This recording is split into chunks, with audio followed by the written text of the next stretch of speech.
இன்னும் பெரியார் தான் படிக்க வச்சாரு நம்பிட்டு இருக்கான்ல, அது மாதிரிதான்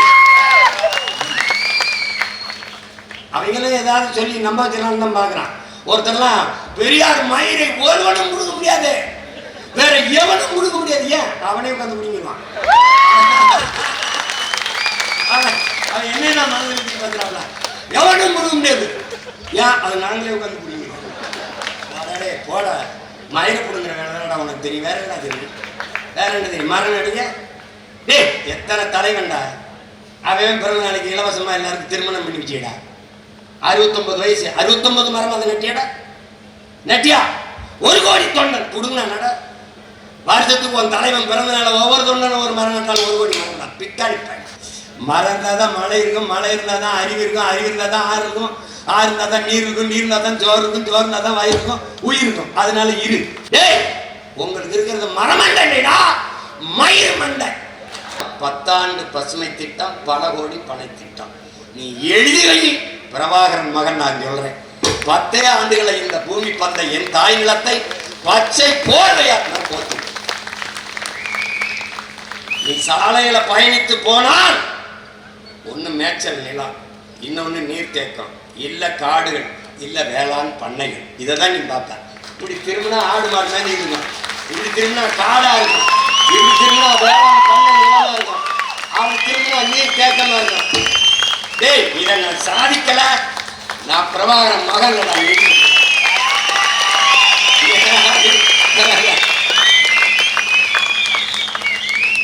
தம்பி, நான் உதட்டிலிருந்து சொல்லல, உள்ளத்திலிருந்து சொல்ல, இதயத்தின் அடித்தளத்திலிருந்து சொல்றேன். புரியுதா? யாரு எழுதி கொடுத்து வந்து நான் பேசல தம்பி,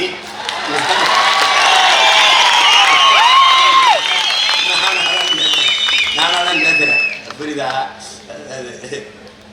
ஆண்டன் சொக்கே வந்த ரஷ்ய எழுத்தாளன் சொல்றான், இது இந்த தோல்வியுற்ற சமூகம், தோற்று போன சமூகம்ங்கிறது எப்படி கண்டுபிடிக்கிறதுன்னா, எவனாவது ஒரு நல்ல சிந்தனையோடு ஒருத்தன் வந்தான்னா அவனுக்கு எதிராக 1000 முட்டாளை இறக்கி விடுவான்டாங்கிறான்.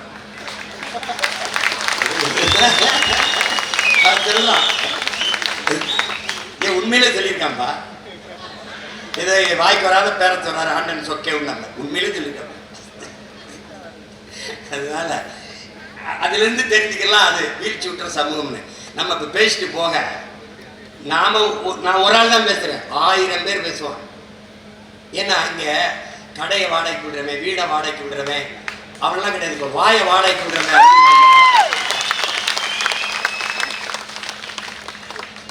இதுல என்னன்னா எங்காலும் ஒருத்த வரலாம், யாருன்னு தெரியும். இந்த உலகம் இனியவை, இந்த உலகம் இனியவை, வானத்து சுடர்கள் எல்லாம் இனியன. நல்லா தான் இருக்கு சொல்லும்போது, வானத்து சுடர்கள் எல்லாம் இனியன.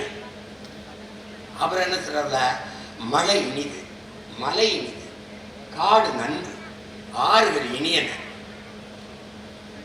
மரம் செடி கொடி, மரமும் செடியும் கொடியும் மலரும் காயும் கனியும் இனியன. இதெல்லாம் இனியன தான். நீரில் வாழ்வனவும் நல்லவை, நீரில் வாழ்வனவும் நல்லவை. கடைசி ஒரு வரிசரம் பண்ண, மனிதர் மிகவும் இனியவர். யாரு?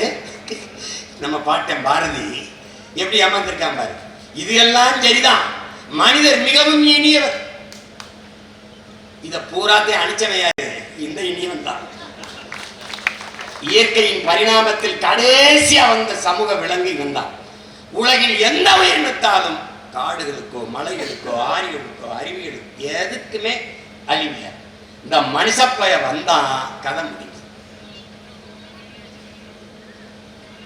அதுதான் கிளாடு புரிங்க சொல்றாங்க, ஆதியில் நாம் காடுகளில் பசிக்கு வேட்டையாடினோம், கிழங்குகளை உண்டோம், கனிகளை திண்டோம், அருவி ஆறுகளில் நீரழி குடித்தோம். அப்போது நம் பூமி தாய் கண்ணி கழியாமல் கற்போடு இருந்தால், பிறகு இவர்கள் வந்தார்கள், பசிக்கு வேட்டையாடாமல் பண வேட்டையாடினார்கள்.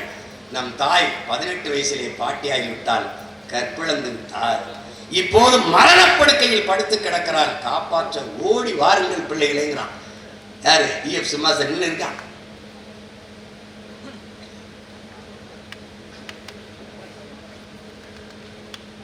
அப்ப இது அதே பிரான்ஸ் மண்ணில் ஆய்வறிஞர் கிளாடு புரிங்கவும் இதுதான், இந்த கருத்தை தான் வலியுறுத்துறார். அவன் என்ன சொல்றான், உன்னால் உருவாக்க முடியாத ஒன்றை அழிக்கிற உரிமையை யார் கொடுத்து?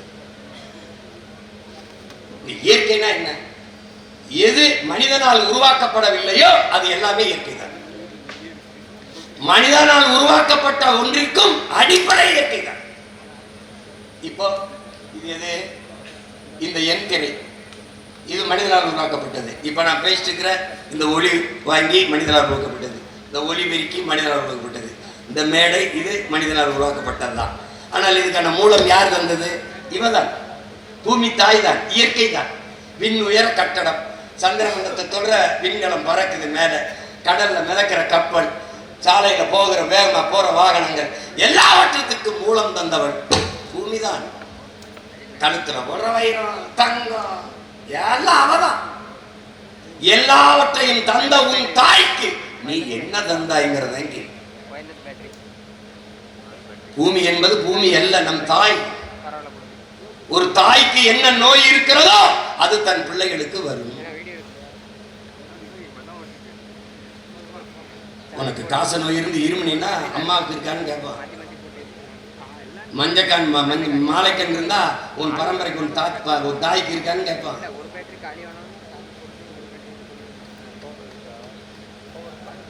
ஏன்னா தாயின் மார்ல நீ குடிக்கிற பால்ல இருந்துதான் உனக்கு நோய் எதிர்ப்பு சக்தியே வருது. அப்ப தாய்க்கு என்ன நோய் இருக்கிறதோ அது தன் பிள்ளைகளுக்கு வரும். அப்ப பூமி தாய்க்கு என்ன நோய் இருக்கிறதோ அது தன் பிள்ளைகளுக்கு வரும். அவளுக்கு ஒரு நோயும் இல்ல, அவளுக்கு எல்லா நோயையும் தந்தது அவன் பிள்ளைகள் தான். இதான் என்ன சொல்றான்? உங்கள் பிள்ளைகளுக்கு இயற்கையை நேசிக்க கற்றுக் கொடுங்கள், அது எல்லாவற்றையும் கற்றுக் கொடுத்துருங்கிறான். இயற்கையின் விதியை பாரு. வெப்ப காலத்துல உனக்கு இந்த பழத்தை சாப்பிடணும்னு கொடுக்கும், சப்போட்டா கொடுக்கும், உனக்கு இளநீர் நொங்கு கொடுக்கும், பதநீர் கொடுக்கும், நாவற்பழம் கொடுக்கும், உனக்கு பலா கொடுக்கும், மா கொடுக்கும். எந்தெந்த பருவத்திற்கு எதை எதை சாப்பிடணும்னு இயற்கை உனக்கு கொடையாக கொடுக்குது. காலையில என் பிள்ளைக்கு இது உணவு, மாலையில இது உணவு, மதிய இது உணவு என்று தாய் எப்படி தன் பிள்ளைக்கு கொடுப்பாலோ அப்படி நம் இயற்கை தாய் பூமி அன்னை நமக்கு தர்றார். ஆனால் அதுல மாசானு புக்காக்கோ ஜப்பானிய வேளாண் விஞ்ஞானி என்ன சொல்ற, அந்தந்த பருவத்தில் கிடைப்பதை, இப்ப மாம்பழம்னா 2 மாசம் தான் கிடைக்கும், அந்த பருவத்தில் அதை உண்டு விட்டு விட்டுறணும். 2 மாதங்கள் கிடைக்கக்கூடிய ஒன்றை எல்லா காலங்களிலும் கிடைக்க வேண்டும் என்று நீ முயற்சி செய்கிற போது இயற்கையை மீறுகிறாய், இயற்கைக்கு எதிராக இயங்குகிறாய். அந்த இடத்தில் அதை பலப்படுத்த ரசாயனம் வேதிக்கு போகிறாய். அதான் பிரச்சனை, அதுதான் பிரச்சனை. இப்ப இதுக்கு என்ன மாற்று? நீ சொல்ற மீத்தேன் எடுக்காம என்ன சிமான் செய்யறது, நீ இந்த நிலக்கரியில மின்சாரம் எடுக்காம என்ன செய்யறது அப்படின்னு. இப்ப நீ கவனி, இது தீர்ந்து விடுகிற வளம் எது? மீத்தேன். நிலக்கரி தீர்ந்து விடுகிற வளம். 66 ஏக்கரை இதுவரை எடுத்திருக்கான் நெய்வேலியில, இன்னும் 26 ஏக்கரை எடுத்து நிறுத்தி வச்சிருக்கான். ஏன்? நம்ம இருக்கிறதுனால.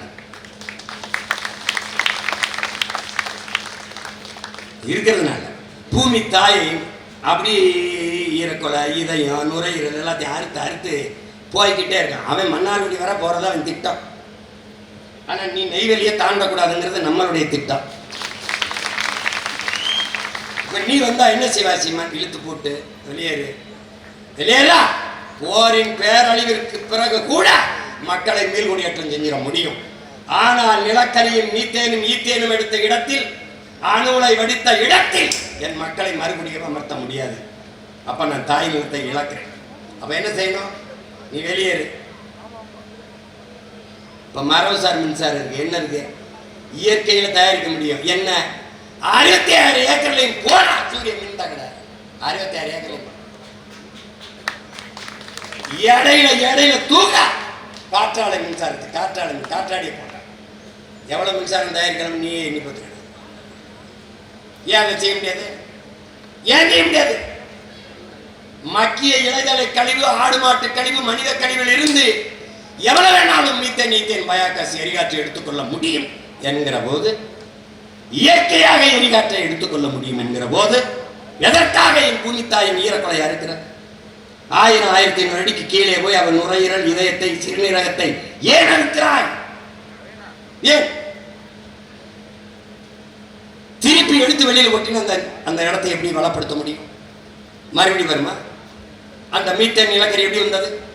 பல ஆயிரம் ஆண்டுகளுக்கு முன்னாடி பூமிக்குள் புதைந்து சிதைந்து அழிந்து காற்று அழுத்தம் வெப்பத்தாலும் மக்கி அப்படியே கரியாகி போன மரங்கள் இவைதான்.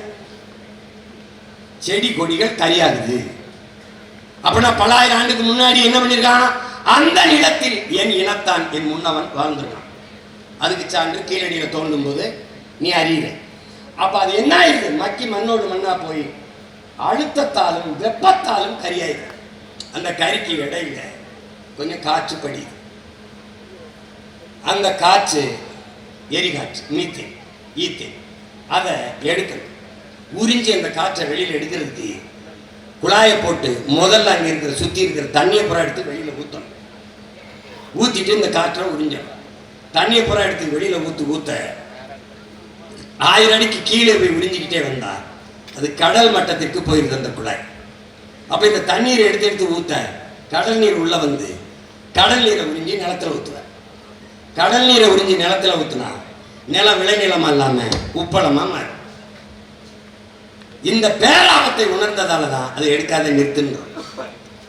அப்ப என்ன செய்யறது? வா, என்னுடைய ஆடு மாட்டு கழிவு, மக்கிய இலைதலை கழிவு, மனித கழிவுல இருந்து நீ எவ்வளவு வேணாலும் மீத்தனை ஈத்தனை எடுத்துக்க முடியும், பாயகேஸ் எடுத்துக்க முடியும். இங்க வந்து அந்த முறைக்கு வா. விளங்க? இதைத்தான் நம்ம செய்யறோம். இது இயற்கையை, பூமியை தன் தாய் போல நேசிக்கிற பிள்ளைகளின் கனவு. இது வேலை திட்டம், இது செயல் திட்டம். இது இந்த மண்ணை ஒரு மண் என்றும் அதை வித்தால் நிறைய காசு சம்பாதிக்கலாம் நினைக்கிறவனுக்கு இது தோணும். இப்ப நமக்கு இது எப்படி பார்க்கிறோம்? மரம், மரம், மழை, மழை, மரம் என் மூச்சு காற்று, என் உயிர், என் உயிர். மரம் பறவை, குருவி, வீடு, பறவைகளுக்கான உணவு, மரம், மரம் நிழல், நிழல். இப்படி இருக்கு. இவர் இன்றைய ஆட்சியாளர், மரம், மரம், காசு, காசு, பணம், பணம், துட்டு, வெட்டு. நம்ம பார்வையில இப்படி, அவன் பார்வையில அப்படி. இப்போ நான் என்னுடைய பேச்சில் எதிராக வளர்ச்சிங்கிற காணொலி இருக்கு, இன்னும் போட்டு காட்ட சொல்லியிருக்கலாம். அது தவறு விட்டு இருந்தாலும் வளைவொலி இருக்கு. எது வளர்ச்சிங்கிற? நான் வயிறு நிறைய பசியோடு இருக்கும்போது நீ விண்வெளிக்கு விண்கலம் ஏவுறத வளர்ச்சிங்கிற. 5000 ஏக்கரில் ஏர்போர்ட்டு கட்டி ஏர்போர்ட்டி உழுகிறத விட்டுட்டு ஏர்போர்ட்டு கட்டி பறக்கிறத வளர்ச்சிங்கிற. உனக்கு வளர்ச்சினா என்னன்னு தெரியுமா? வயிற்றில் நான் பசியோடு இருக்க, அதை பற்றி கவலைப்படாமல் அப்படின்னு நான் பேசிட்டு இருக்கிறேன். அப்போ ஒரு காணொலி, ஒரு தங்கை, ஒரு 8 வயசு இருக்கும். அவள் ஒரு திருமண நிகழ்வு, ஏதோ ஒரு நிகழ்வு. அந்த நிகழ்வில் சாப்பிட்டுட்டு ஒரு பெரிய வட்டையில் எச்சி தட்டை போடுறாங்க. அந்த தட்டில் இருக்கிற மிச்ச மீதி இந்த உணவை எடுத்து தின்னுக்கிட்டு இருக்கு, முட்டிக்கால் போட்டு. அது வெள்ள கொடுமை, அது வெள்ள கொடுமை. அதில் பல கால்கள் இப்படி இப்படிமா அந்த குழந்தை இப்படி சாப்பிட்டுக்கிட்டு இருக்கிறது, இந்த தட்டிலிருந்து எடுத்து சாப்பிட்றத, இந்த மிச்சத்தை, இந்த எச்சியை சாப்பிட்றதை பார்த்து கொண்டே பல கால்கள் போய்கொண்டிருக்குது. அவன் முன்னாடி இப்படி நின்று இப்படி பயந்து பயந்து சாப்பிட்டுக்கிட்டு இருக்கா. பல எச்சி தட்டுகள் அவன் முன்னாடியே வந்து விழுகுது. அதில் ஒரு மனிதன், ஒரு மானுடன் கூட, பாப்பா அதை செய்யாத, வா கையை கழுவிட்டு வா, எங்களோட வந்து சாப்பிடுன்னு ஒருத்தன் கூப்பிடலடா. இந்த மனித பதர்களுக்கு இடையில நீ வாழ்ந்து கொண்டிருக்காங்கிறத கவனத்தை வச்சுக்கடா. புரியுதா உனக்கு? எப்படிப்பட்ட சமூகத்தில் நீ இருக்கான்னு பார்த்துக்க.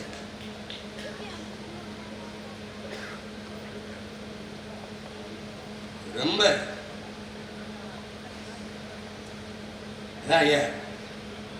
கவிப்பேரரசு வைரம் சொன்ன மாதிரி, மனிதனின் முதல் நண்பன் மரம், மரத்தின் முதல் எதிரி மனிதன். சீமான் வந்தா என்ன செய்வான்? நீ வெட்டிடுவா அப்ப மரத்தை. மனிதனை வெட்டி கொலை செய்வது மாதிரி 6 மாசம் அல்லது ஒரு உள்ளதுக்கு போட்டுருவேன். நான் சட்டம் போடுவேன் நீ வரைவில் 16 சொன்ன போது சிரிச்சா, அதே சட்டத்தை செய்ய நான் கொண்டு வந்து பல்ல இடிச்சேன். நான் மரத்தை கட்டி பிடிக்கும் போது சிரிச்சா, எல்லா வெளிநாட்டுக்காரங்களும் கட்டி பிடிச்ச போது ஏன் ரசிச்சேன்.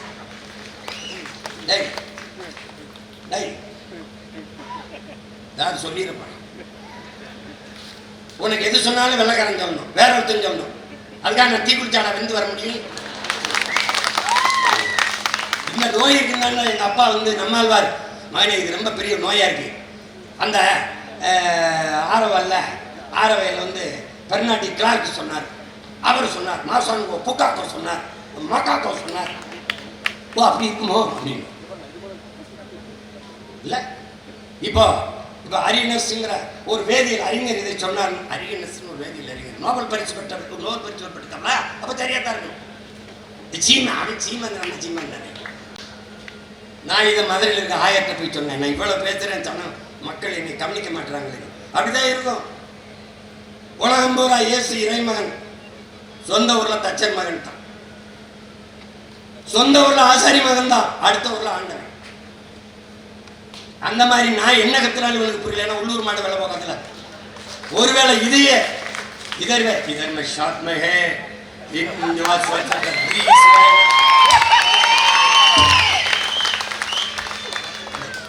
he was wonderful human nature. Seeman very intelligent. இவங்கள போய் இப்போ என்னன்னு கேட்டுங்க, இதை வெள்ளக்காரன் பேரை சொல்ல வேண்டியது இருக்கு. இப்போ கூட நம்ம சொல்றது இப்ப மதங்களை விடு, மரங்களை நடு, சீமான் அப்படின்னு போடாம சிவசர் ஸ்டாலின் அப்படின்னு போடு. இது நோயாயிருச்சு. எதே ஒன்று சஸ்த விஸ்கி சொன்னது போல எங்க அப்பா நாங்கள் அமைதிப்படையில் இப்படித்தான் ஏதாவது கப்சா போட்டு தப்பி ஏதாவது வெளிநாட்டுக்காரன் பேர சொல்றாங்க. எதுக்கு பண்ண அப்போ தானே கேட்பான். என்ன வெள்ளையா இருக்கேன் போய் சொல்ல மாட்டேன். அட பாவியம் நீங்கள் எதை கொண்டு வச்சு சரி பண்றது? அப்பது மரம்ங்கிறத பசிக்குதா?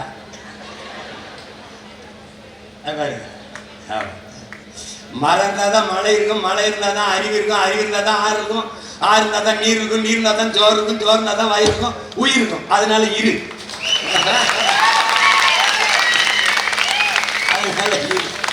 கொஞ்சம் இரு. அது ஐயா கோவை சதாசிவம் எழுதுனதுல இந்த புதிய நகரங்களில் வந்து புத்துயிர் இல்லை, ஒரு உயிர்ப்பு இல்லைன்ற அது காரணம் தகவல் தொடர்புக்கு எழுப்பிய கோபுரங்களின் எண்ணிக்கை கூட மரங்களின் எண்ணிக்கை இல்லை.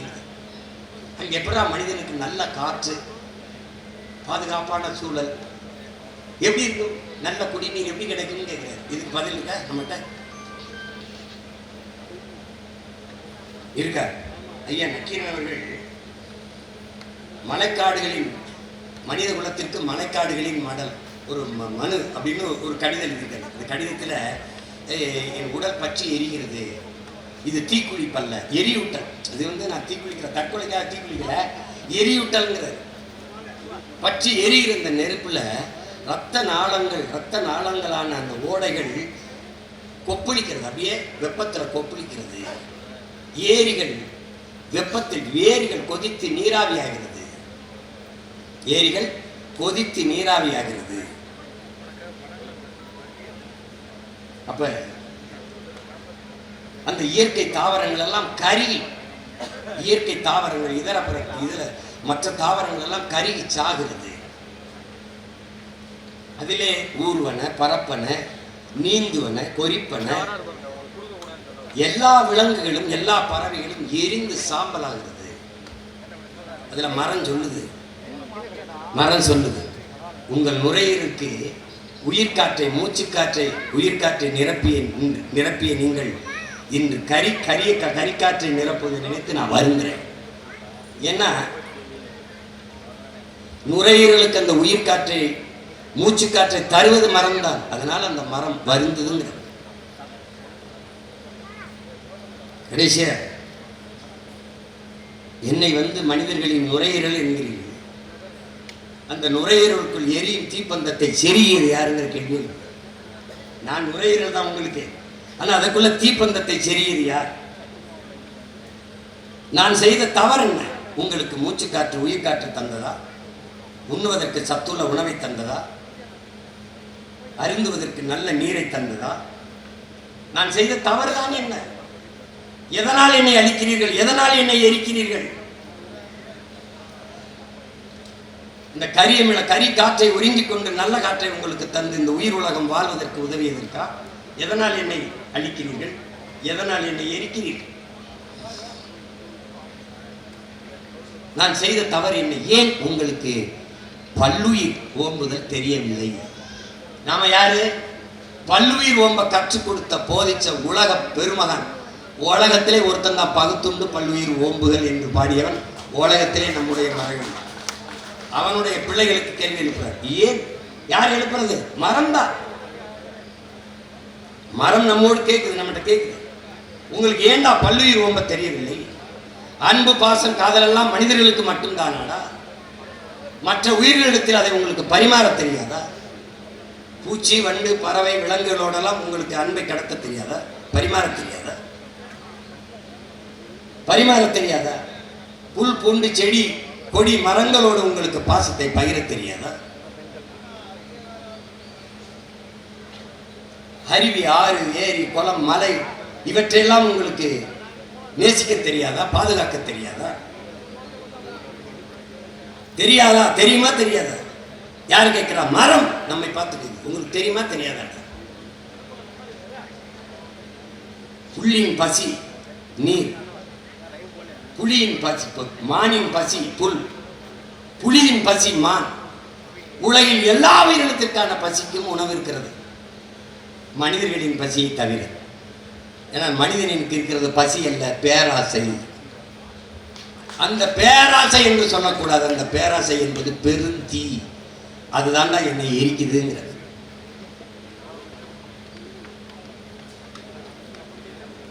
நீரின்றி அமையாது உலகு என்பதை நாம் ஏற்கிறோம். ஆனால் காடின்றி அமையாது நீர் என்பதையும் நாம் ஏற்கணும். அப்பா சொல்றாங்க. நீங்க நல்லா கவனிச்சீங்கன்னா, உயர்ந்திருக்கிற மலை முகடுகளில் 200-300 அடிக்கு மேலே அடர்ந்து படர்ந்து வளர்ந்து இருக்கிற மரங்கள் தான் மேகத்தை அறுவடை செய்து பூமிக்கு மழையாக கொண்டு வருகிற ஆற்றலை பெற்றது. அதனால்தான் என்ன சொல்றான்? ஒரு நாட்டின் எதிர்காலம் என்பது, நல்லா கவனிச்சு, ஒரு நாட்டின் எதிர்காலம் என்பது அந்த நாட்டின் வகுப்பறையில் தீர்மானிக்கப்படுது. ஒரு நாட்டின் நலன் என்பது அந்த நாட்டின் ஒவ்வொரு வீட்டின் சமையல் அறையில் தீர்மானிக்கப்படுது. ஏன்னா நோயற்ற வாழ்வே குறையற்ற செல்வம். ஒரு நாட்டின் நலன் அதான் செல்வம். இப்போ நலன் என்பது அந்த நாட்டின் ஒவ்வொரு வீட்டின் சமையல் அறையில் தீர்மானிக்கப்படும். ஒரு நாட்டின் வளம் என்பது அந்த நாடு பெற்றிருக்கிற நிலத்தின் வளத்தை பொறுத்து அமைகிறது. ஒரு நாட்டின் நிலத்தின் வளம் என்பது அந்த நாடு பெறுகிற நீரின் வளத்தை பொறுத்து அமைகிறது. ஒரு நாட்டின் நீரின் வளம் என்பது அந்த நாடு பெறுகிற மழையின் வளத்தை பொறுத்து அமைகிறது. அந்த நாட்டின் மழையின் வளம் என்பது அந்த நாடு பெற்றிருக்கிற மலைகளின் வளத்தை பொறுத்து அமைகிறது. இப்ப நான் ராமநாதத்துக்காரன், எனக்கு கடல் இருக்கு. மதுரையில கம்பம் குமிழி தேனியில கடல் இல்லை, ஆனால் மழைப்பொழிவு இருக்கு. காரணம் என்ன? கடல் இருந்தும் நான் மழைப்பொழிவை பெற முடியவில்லை. காரணம் மழை இல்லை. அதனால் மழை இல்லை. அங்கே நீராவி ஆறுகிற மேகம் மேற்கு தொடர்ச்சி மலையாக இருக்கிற மதுரை தேனி கம்பம் குமிழியில தடுத்து நிறுத்தி பூமிக்கு மழையா வருது. அங்கே மழைப்பொழிவை பெற முடியுது. அவன் வளமாக இருக்கிறான், நான் வறண்டு இருக்கேன். இது விளங்குது. அப்ப அந்த மலை மேலே அடர்ந்து உயர்ந்து இருக்கிற அந்த மரங்கள் தான் பூமிக்கு மேகத்தை அறுவடை செய்து மழையா கொண்டு. எங்க குளிர்ச்சியா இருக்கோ அங்க மேகம் மழையை கொட்டும். அடர்ந்த காடுகள் இருக்கிற பகுதியில் காடுகள் குழு குழு என்று குளிர்ச்சியா இருக்கும், மழையை கொட்டும். இல்லை என்றால் மேகம் திருப்பி கடலிலே போய் குளிர்கா இருக்கிறனால அங்கே மழையை கொட்டும். இதான் இயற்கை. அப்போ மழை இல்லை என்றாலும் மரம் இல்லை என்றாலும் மழை இல்லை, நீர் இல்லை, சோறு இல்லை, உயிர் இல்லை. எனவே மரம் நம் உயிர். அதை புரிஞ்சு. இவ்வளவு மரம் நமக்கு கற்பிக்குதே,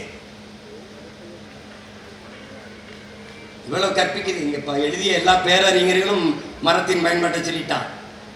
ஆனா இவ்வளவு கற்பித்தும் நாம இன்னும் அந்த மரங்களின் அருமையை புரிந்து கொள்ள தவறு.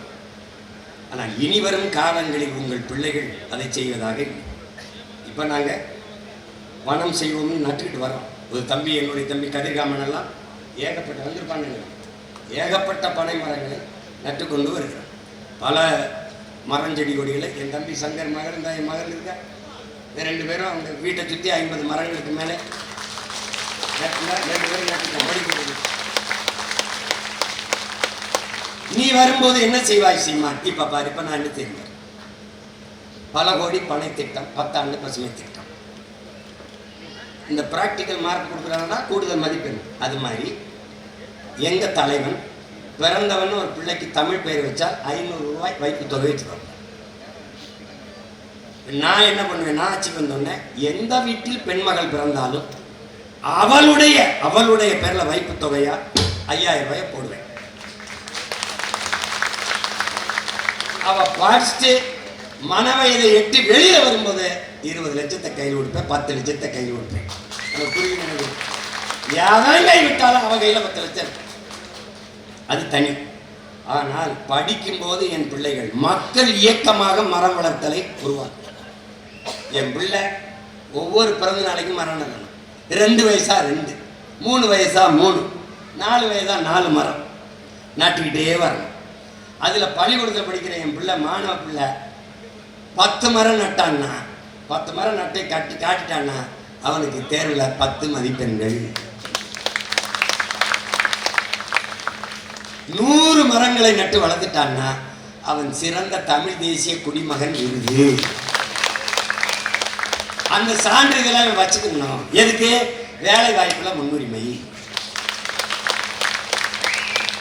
1000 மரக்கன்றுகளை நட்டுட்டான்னா அவன் இறந்த போது அவனுக்கு அரசு மரியாதை அடக்கம். கண் தானம் பண்ணினான், ரத்த தானம் பண்ணினான், உறுப்பு தானம் பண்ணினான், உடல் தானம் பண்ணினால் அவன் இறுதி மரியாதை அரசு மரியாதையாக செய்யப்படும். இப்ப மரக்கன்று நட்டுவான், எல்லாரும் நட்டுவான். நட்டு அதுபோக மக்கள் நடும்போது மக்களுக்கு 100 மரம் என்றால் அதற்கு ஊக்கத்தொகை, பாராட்டு தொகை, 500 மரம் என்றால் அதற்கு, 1000 மரம் என்றால் அதற்கு. சொந்த வீட்டு மரமா இருந்தாலும் என்னை கேட்காமல் நீ வெட்டக்கூடாது. ஒரு கிளையை நறுக்கினால் சக மனிதனின் கையை நறுக்கியது போல குற்றம் 6 மாசம் உள்ள இருக்கும்.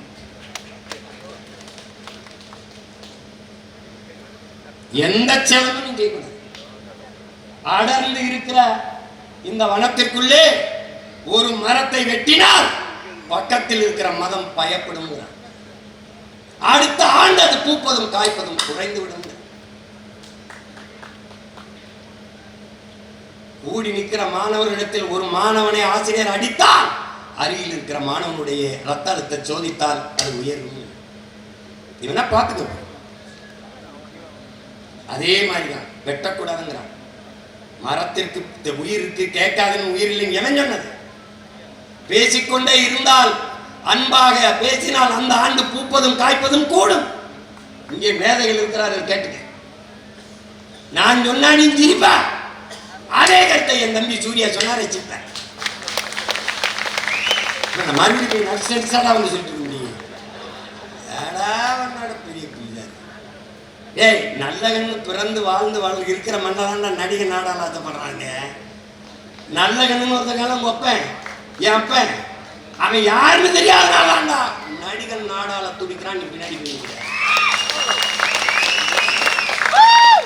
கலையை போற்றுடா, கலையை போற்று, கொண்டாடு. அதை எங்க வைக்கணுமோ அங்க வைக்கணும். இந்த நாட்டில் சாதிய போதை அதை எதிர்த்து போராடுகிற கூட்டம் இருக்கு. மதவாதத்துக்கு எதிராக மாநாடு போராட கூட்டம் இருக்குது. மதுவுக்கு எதிராக போராட்டம், மது ஒழிப்பு மாநாடு கூட்டம் இருக்குது. இந்த 3 போதைகளுக்கு இடையான போதை திரை போதை, திரை மயக்கம். அதுக்கு எதிராக ஒருத்தரும் பேச மாட்டான். நான் கேட்கறதுக்கு பதில் சொல்லு. ஒப்பனை அளித்த உடனே அரியணை ஏற்கிறியா?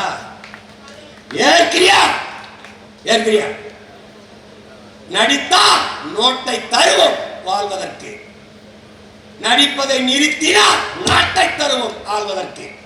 இதை ஏற்கிறியாடா?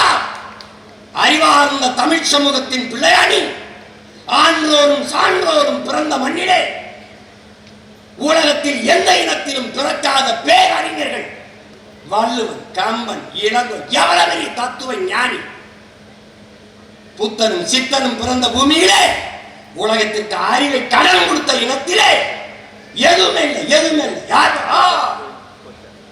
அரசியல் துளைத்தோருக்கு அரங்குற்றாகும் என்னைக்கா பண்ண என்னை பண்ண முறை செய்து காப்பாற்றும் மன்னவன் மக்கள் தீரை என்று வைக்கப்படும். எங்க இருக்கு அஞ்சாமை, அறிவு, ஊக்கம் இன்னான்கும் எஞ்சாமை ஈகை ஈகை இன்னான்கும் எஞ்சாமை வேந்தற்கான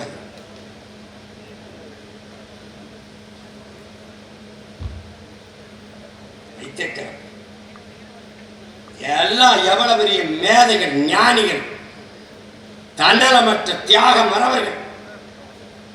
உனக்கு காமராஜன் தலைவன், கக்கனும் தலைவன், தெய்வ திருமகன் முத்துராமலிங்க தேவரங்கனவன், சிங்காரவேலனும் தலைவன், சிவானந்தம் தலைவன், அயோத்தியாச பண்டிதரும் தலைவன், ரத்தமலை சீனிவாசனும் தலைவன், MC ராஜாவும் தலைவன், கியாபி விஸ்வநாதன் தலைவன், மறைமொழி அடிகள், மாப்போசி, சீபா ஆதித்தனார் எல்லாரும் தலைவன்.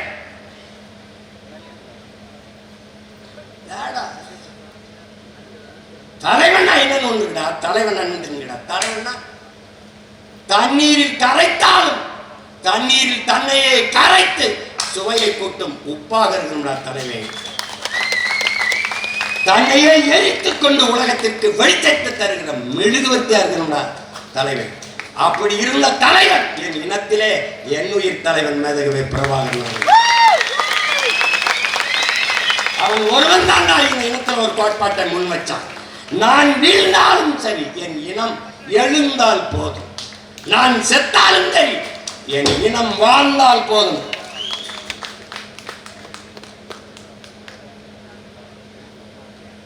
அதை புரிஞ்சுக்கணும். நாங்கள் மாண்டாலும் சரி எங்கள் இனம் மீண்டால் போதும்.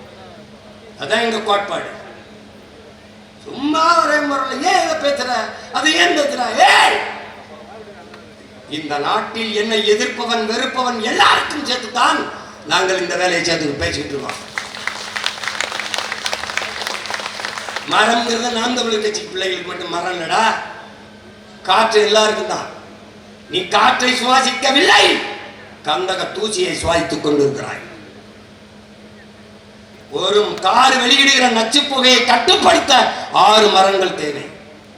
உனக்கு எத்தனை மரம் இருக்கு? எத்தனை லட்சம் கார் ஓடுது? ஒரு மனிதனுக்கு சராசரி 422 மரம். உனக்கு 28 மரம் 28 மரம் இருக்குன்னு அரசு சொல்லுது. இருக்கா? இங்க இருக்கு, வெளியில் இருக்கா? கனடாங்கிற ஒரு நாடு அந்த 8953 மரம், கிட்டத்தட்ட 9000 மரம் ஒரு மனிதனுக்கு.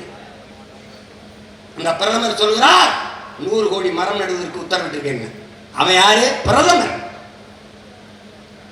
இவங்க யாரு? புரோக்கர்ஸ். அவன் தலைவர், இவர்கள் தரகர்கள். போயா எழுதி விஷயமாண்டா கார்கள். மரம் வளர்ப்போம், மழை பெறுவோம், பிளாஸ்டிக் இல்லாத நகரத்தை உருவாக்கும். வெறியா வருமா வராத? டேய், உங்களெல்லாம் ஒழிக்காம எப்படா பிளாஸ்டிக் ஒழிக்க முடியும்? எப்படி ஒழிக்க முடியும்? எப்படி ஒழிக்க முடியும்? அப்ப எப்படி இந்த மரம் நட சொல்றியே சீமான்? அதுக்கெல்லாம் தண்ணிக்கு என்ன பண்ண பண்றேன் பாரா, இங்க பண்ற ஒரு கழிவு நீரோட கூவாத்துல கலக்காது. சென்னையில் எந்த மாலை எந்த பெருநகரங்களே கலக்க விட மாட்டேன். குழாயில் எடுத்துட்டு போவேன். எப்படி எடுக்கிறேன்னு போட்டு இப்ப போட்டு காட்டணும் இல்ல, இதே மாதிரி போட்டு காட்ட வைப்பேன். இந்த வாரம் கொண்டு வரேன் தண்ணி என்ன கொண்டு எங்க பண்ணுவேன்? 50 ஏக்கருக்கு 100 ஏக்கர்ல இந்த கழிவு நீரை சுத்திகரிக்கிறாங்க வைப்பேன். வச்சு சுத்திகரிப்பேன். சுத்திகரிச்சு இந்த தண்ணீரை தனியாக எடுப்பேன். மரம் நடுதல், சாலை போடுதல், கட்டடம் கட்டுதலுக்கு அந்த தண்ணீரை பயன்படுத்துவேன். கீழே படிமுள்ள மண், அது மிகுந்த வளம் மிகுந்த உரம். இந்த கழிவெல்லாம் மக்கி அப்படி பழக்கழிவு, இலக்கழிவு, மனித கழிவு, ஆடு கழிவு எல்லாம் இருக்கும். அந்த மண்ணை அள்ளி நானே வேளாண் பண்ணை வச்சிருப்பேன், உரமா எடுத்துருப்பேன். இந்த மரக்கன்று நட, செடி நட எல்லாத்துக்கும் உரமா கொடுத்துருவேன். என்னென்ன வேலை காட்டுறேன்னு மட்டும் பாடுறான். வெயிட் அண்ட் சீ. சொல்லும்போது உனக்கு ரொம்ப இதாக தான் இருக்கும், காமெடியா இருக்கும். ஆமா, நானும் கூட இனிமேல் நானாக சொல்கிறத மரங்களை நடையாது அப்படி சொல்கிறது யாராவது வேற ஆள் பேரை போட்டு மரம் மண்ணின் வரம் வளர்ப்பதே மனிதரம் தஸ்தோவெஸ்கி சொன்னது போல யுவான் ஸ்வாங் அவர் சீன பயணியில் அவர் வரும்போது சொல்லிட்டு போனாப்லப்பா. அதுதான் இங்க இருக்குது. இவனுக்கு ஒரு நோய். இன்னும் பெரியார் தான் படிக்க வச்சாரு நம்பிட்டு இருக்கான்ல, அது மாதிரிதான் அவங்களும் ஏதாவது சொல்லி நம்ப வச்சலாம் தான் பாக்குறான். ஒருத்தர்லாம் பெரியார் மயிரை ஒருவனும் கொடுக்க முடியாது, வேற எவனும் கொடுக்க முடியாது, ஏன் அவனே உட்காந்து முடிங்கிடுவான். அவன் என்னென்ன மனதில் பார்க்கிறாங்களா, எவனும் கொடுக்க முடியாது, ஏன் அது நாங்களே உட்காந்து முடிங்கிடுவோம். அடே போட மயிரை கொடுங்கிற வேலை உனக்கு தெரியும், வேற என்ன தெரியும், வேற என்ன தெரியும், மரம் நடிங்க. டே எத்தனை தலைவன்டா, அவன் பிறந்த நாளைக்கு இலவசமா எல்லாருக்கும் திருமணம் பண்ணி வச்சுடா. 69 வயசு 69 மரம் அதை நட்டியாடா, நட்டியா 1 கோடி தொண்டன் கொடுங்க நட. வருஷத்துக்கு உன் தலைவன் பிறந்த நாள் ஒவ்வொரு தொண்டனும் ஒரு மரம் நட்டாலும் 1 கோடி மரம் தான். பிக்காடிப்பேன் என் அப்பன் சொன்னாங்கடா, 6 கோடி மக்கள் நட்டா 6 கோடி மரம்டா, 2 நட்டா 12 கோடி மரம்டா. வைத்தியக்காரங்கடா வைத்தியக்காரங்க பசு காடாக என் தாய் தமிழ்நாட்டை மாத்திர முடியும். மாத்துவண்டா இந்த மகன். இவ்வளவு சொல்லித்தருது மரம் கழிச்சிருச்சு பிள்ளைகளுக்கு. இருங்க இருங்க இருங்க, இவ்வளவு சொல்லித்தருது மரம். கடைசியை சொல்லணும்ல, மரம் என்று பேசுறா சொல்றாங்குது. இரு சொல்றேன், கோச்சுக்கத சொல்றேங்கிறல்ல, இதுக்கு நான் பொறுப்பு இல்லை.